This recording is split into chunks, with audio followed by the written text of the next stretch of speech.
Bien, ahora estamos con mensaje número 30 de Apocalipsis. El título hoy es Escribe al ángel de Esmirna. El texto dice, escribe al ángel de la iglesia en Esmirna, el primero y el postrero, el que estuvo muerto y vivió, dice esto: yo conozco tus obras y tu tribulación y tu pobreza, pero tú eres rico. Bien, llevamos varias semanas estudiando la primera iglesia que aparece en la lista. Por favor, que alguien me diga el nombre de esa iglesia. Menos mal. Ok, la iglesia de Éfeso estaba ahí bastante tiempo. Ahora la segunda iglesia es la de Esmirna. En la actualidad es la tercera ciudad de Turquía. Tiene más de 4.500.000 habitantes. Y en los días del Nuevo Testamento, la ciudad se había entregado a la idolatría. Era famosa por tener templos de diferentes deidades greco-romanas y también de los propios emperadores. En la historia eclesiástica, Esmirna es famosa por dos razones. Tuvo un pastor muy conocido, que era un discípulo de Juan, que murió martirizado en esa ciudad. Policarpo. Hay una película de él online que podéis ver. Tiene una carta hermosa que escribió a la iglesia de los Filipenses, disponible por cierto en español. Y número dos, también Esmirna es conocida por ser la ciudad donde Ignacio de Antioquía, otro discípulo de Juan, él escribió una carta a Policarpo y una carta a la iglesia en Esmirna. Así que por estas dos razones Esmirna es famosa en la historia de la fe cristiana, por Policarpo y por la carta de Ignacio. Hoy estamos aquí hablando entonces de la iglesia en Esmirna. 2 puntos. 1, la identidad de Jesús. 2, el conocimiento de Jesús. La identidad y el conocimiento. Ya expliqué en lo de Éfeso que el ángel podría representar aquí a un pastor o a un ser angelical. Hay debates y no voy a volver a tocar este tema hoy. Número 1, la identidad de Jesús. El primero y el postrero. El que estuvo muerto y vivió, dice esto. Esta iglesia, como vamos a aprender, está sufriendo persecución. ¿Qué necesita saber una iglesia perseguida? Que Jesucristo es más grande que la adversidad. Él es el primero, Él es el postrero. De hecho, en el primer capítulo, versículo 17, dice, no temas, yo soy el primero y el último. Juan, en Patmos, siendo perseguido, recibe una visión de la gloria de Cristo. Los hermanos en Esmirna, siendo perseguidos, reciben una visión de la gloria de Cristo. El primero y el postrero. Es lo que necesitamos, hermanos. Así que los hermanos de Esmirna, antes de nacer, el Hijo de Dios ya era el primero. Y después de ellos morir, Jesucristo seguía siendo el postrero. Jesús es eterno. Él es tan eterno como Dios el Padre y como Dios el Espíritu Santo. Y tú y yo necesitamos saber esto también. Antes de nacer, Cristo era el yo soy. Después de nosotros fallecer, Cristo seguirá siendo el gran yo soy. Y no solamente tenemos aquí un título, primero postrero, también un acto, un acontecimiento. Dice que Cristo murió y luego resucitó. Y una vez más, es bien importante que Jesús hable así, porque está hablando de una iglesia perseguida y algunos de ellos van a ser martirizados. Policarpo mismo fue martirizado. Ignacio de Antioquía también fue martirizado. No en esa ciudad, pero fue martirizado. Entonces Jesús está diciendo una iglesia donde van a aparecer algunos mártires. Yo he vencido la muerte. ¿Podéis vivir confiando en mi presencia? ¿Podéis morir confiando en mi presencia? Yo camino con vosotros, estando vosotros vivos. Yo caminaré con vosotros, estando vosotros muertos. Yo he vencido la muerte, no temáis. Es que Jesucristo se revela aquí como glorioso. Yo tengo las llaves de la muerte. Y por tanto la iglesia de Esmirna puede padecer en la paz que sobrepasa todo entendimiento. ¿Qué tenemos pues? En primer lugar, la identidad de Jesús. Y número 2, el conocimiento de Jesús.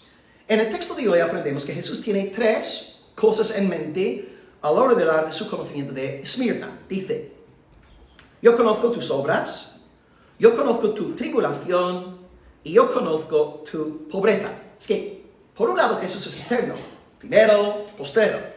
Pero también Jesús es omnisciente. Él lo ve todo, Él toma nota del sufrimiento de su pueblo. Él camina entre los 7 candeleros de oro. Es que 3 cosas que Cristo conoce. 1, conoce las obras.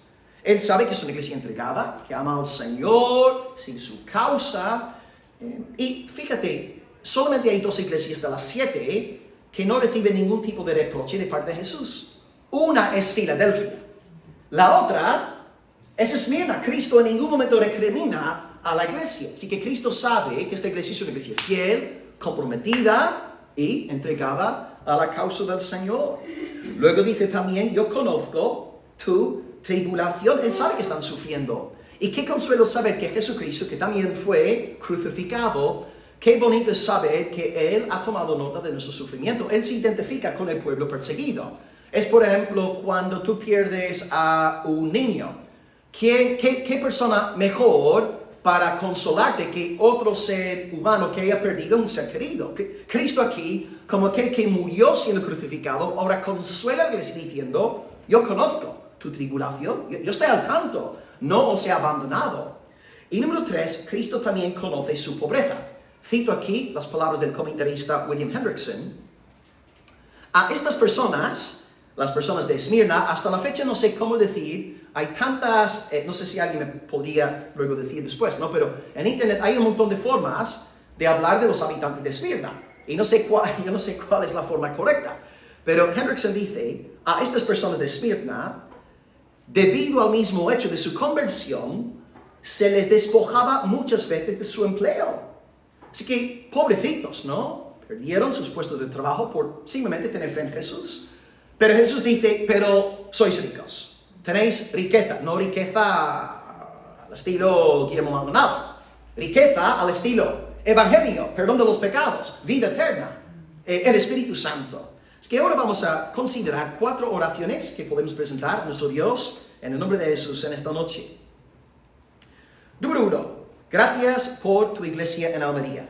Gracias por tu iglesia en Almería. Dios se glorificó en Éfeso. Dios se glorificó en Esmirna. Dios podría haber pasado por alto esas ciudades. Él podría haber pasado por alto la ciudad de Almería. Hay muchos sitios en el mundo que no tienen testimonio evangélico.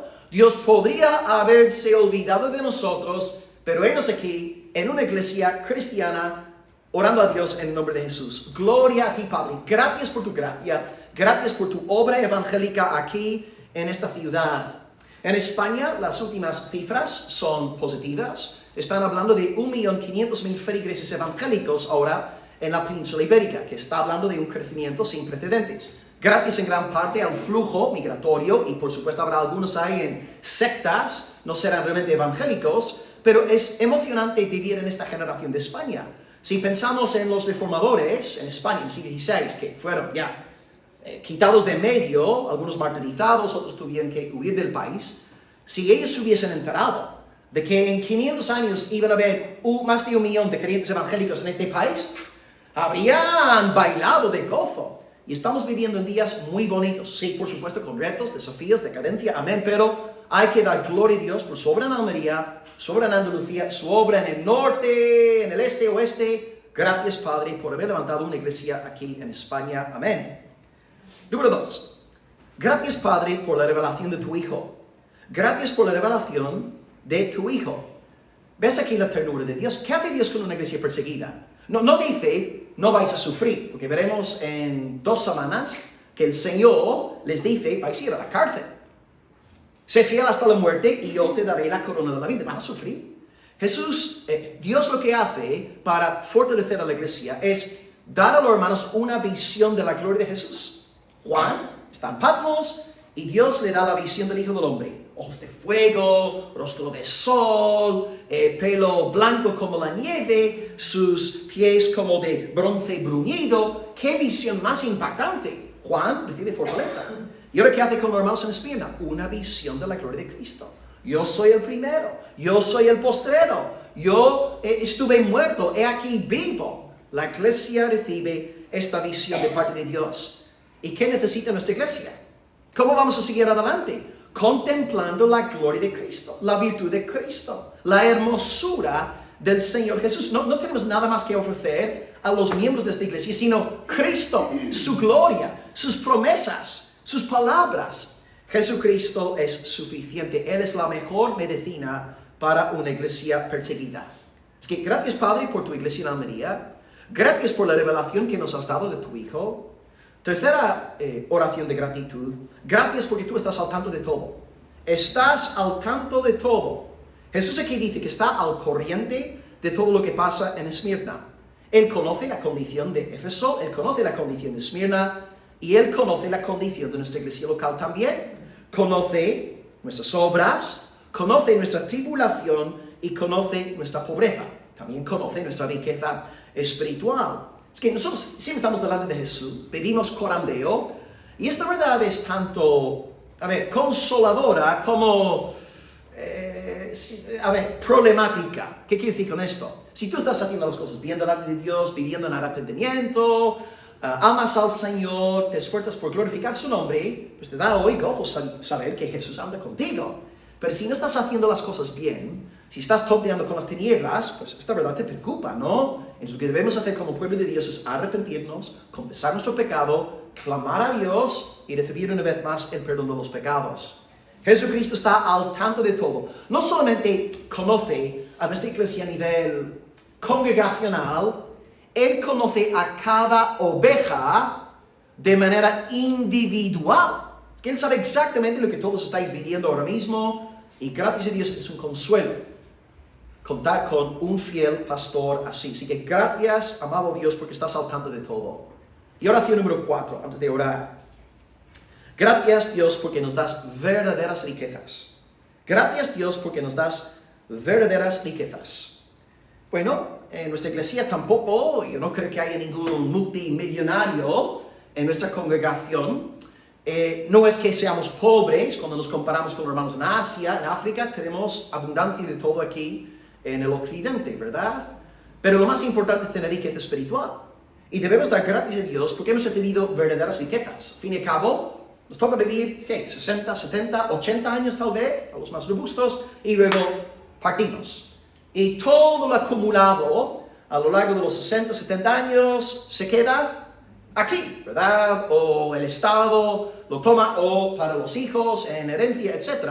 Pero no podemos salir de este mundo con oro, con plata, como los faraones, que fueron enterrados con todas sus joyas, pensando que iban a poder prosperar en la siguiente vida, ¿no? Una tontería. La verdadera riqueza es el Evangelio. El Evangelio proclama el perdón de los pecados en Jesucristo. Si tú crees que Jesucristo murió en la cruz por tus pecados, si tú crees que Él resucitó literalmente al tercer día, si tú crees este mensaje arrepintiéndote del pecado, eres salvo. Tienes verdadera riqueza. Puede ser que no seas Bill Gates, ni Mark Zuckerberg, ni Elon Musk, pero tú tienes verdadera riqueza. Tú tienes riqueza eterna, verdaderas joyas delante de Dios. Es que hoy, para acabar, te pregunto, ¿eres tú verdaderamente rico? ¿Tienes tú esa prosperidad espiritual o solamente tienes dinero material?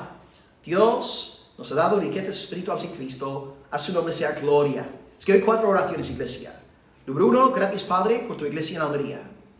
2, gracias Padre por la revelación que nos has dado de tu Hijo. 3, gracias Padre porque tú estás al tanto de todo. Y número 4, gracias Padre porque tú nos has dado verdaderas riquezas en Cristo. Y el pueblo de Dios dice, amén. Gloria a Dios.